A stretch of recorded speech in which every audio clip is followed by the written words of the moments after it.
On peut réaliser une production d'environ 30 kg par pieu, les années normales. Et là, on va retirer entre 2 et 5 kg maximum par pieu.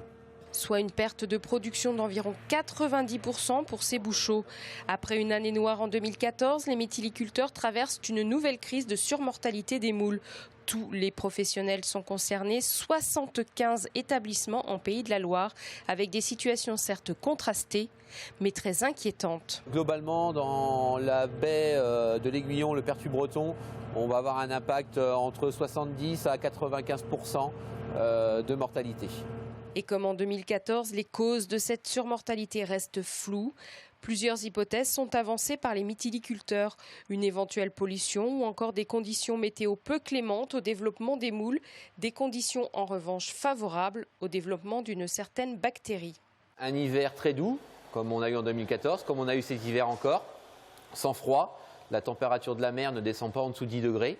Ce qui fait qu'il y a tous les facteurs, et également beaucoup d'eau douce. Donc le Vibrios spondylus a tous les facteurs pour pouvoir se développer à ce moment-là. C'est une bactérie qui est entre guillemets charognarde. En réelle difficulté économique, les mytiliculteurs exigent aujourd'hui des recherches plus poussées sur l'origine de cette mortalité.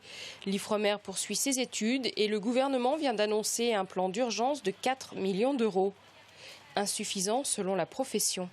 S'il n'y avait que la baie de l'Aiguillon qui serait concernée, ça pourrait, bon an ballant, faire l'affaire, mais selon les premiers calculs du comité régional de la conchyliculture des Pays de la Loire, il manquerait 8 millions d'euros pour que les entreprises puissent rester à flot et puissent perdurer dans leur activité. Une activité en danger, mais les mytiliculteurs tiennent à rappeler que le peu de moules commercialisés reste propre à la consommation. Une crise qui pourrait toutefois avoir une incidence sur le prix de vente.